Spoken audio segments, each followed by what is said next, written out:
for pandesal. 2 teaspoon yeast, 2 teaspoon salt, 1 cup sugar, 1/2 cup powdered milk, 85 grams butter, 2 teaspoon vanilla, 2 1/8 cups of water, 1 kilo of bread flour, and 1/2 cup breadcrumbs. First, we have to sift our bread flour to incorporate air and to remove dirt. After that, divide lang natin sa dalawa yung ating flour. Doon sa isang side, lagay natin si salt. And then sa opposite side naman, si sugar and yeast. Of course, lagi dapat magkatabi si yeast and sugar because food of yeast is sugar. After that, pwede nating takpan ng flour yung magkabilang sides. And then, kapag natakpan na sila ng flour, we are avoiding direct contact of yeast and salt. After that, mix lang natin all together and then add the powdered milk. Just continue mixing hanggang sa medyo makombine sila together. After that, we can now add our water, including our vanilla. So, yan yung ating mga liquid ingredients. So, makikita natin walang egg ang ating pandesal. Pero meron tayong powdered milk na magpapalinamnam sa ating tinapay. So, meron din tayong vanilla na mag-a-add din ng flavor. And of course, merong added aroma. After that, just mix our mixture hanggang sa ma-absorb ng flour yung water and yung vanilla. After natin i-mix yung dry and wet ingredients, tayo ay magdadust ng ating working table and then transfer na natin yung ating mixture. And it's time to knead or tayo ay magmamasa na. So what is kneading? Again, kneading is the manipulation of dough using the palm of our hands. Again, the palm of our hands, not our fingers. So, dapat yung palad natin because mas malaki din, mas malakas yung pressure ng ating palm and mas mainit yung ating palad. So, kapag medyo nag-come together na yung ating dough, it's time to add the butter but little by little only. Hindi natin ilalagay ng lahatan yung ating butter. Pakonti-konti lang.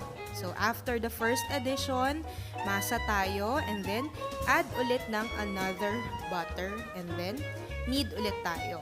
So, just continue to push, fold, push, and fold. So, pag tayo ay nagmamasa, na-activate din yung yeast. Dahil si yeast, mas gusto niya yung warm. Yan. And at the same time, pag nagmamasa din tayo, nabe-break yung gluten strand. So, habang gumaganda yung masa natin, lumalambot yung tinapay natin. So, mas maganda yung masa, mas masarap at mas maganda ang texture ng ating bread. Just continue kneading yung ating dough hanggang maging maganda na yung texture niya and hanggang mailagay na natin lahat ng ating butter. So, as you can see, yung butter natin ay hindi frozen, hindi cold, hindi rin naman melted. Just the right temperature, which is room temperature. Bakit? Hindi na pwedeng gumamit ng frozen butter. Kasi kapag frozen, mahihirapan tayong i-incorporate yung butter sa dough. Hindi siya magbe-blend well, magbubuo-buo siya. Katulad nitong gamit natin, medyo room temperature lang yung butter.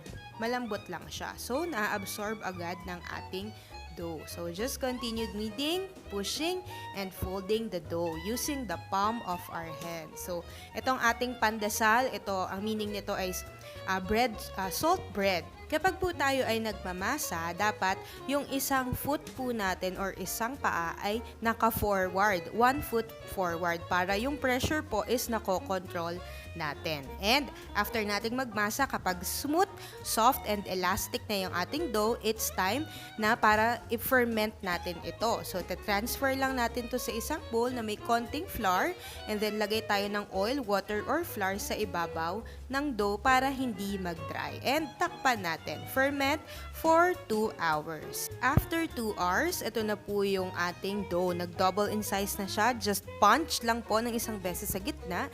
And then, transfer na sa ating working table and knead again for just about 20 seconds para lang matanggal yung ating excess air, para walang butas yung ating pandesal. And after that, ika-cut na natin yung ating dough into 4 para mas madali tayong makapag-roll. Hindi tayo mag-work sa isang napakalaking dough. So, kina-cut natin siya.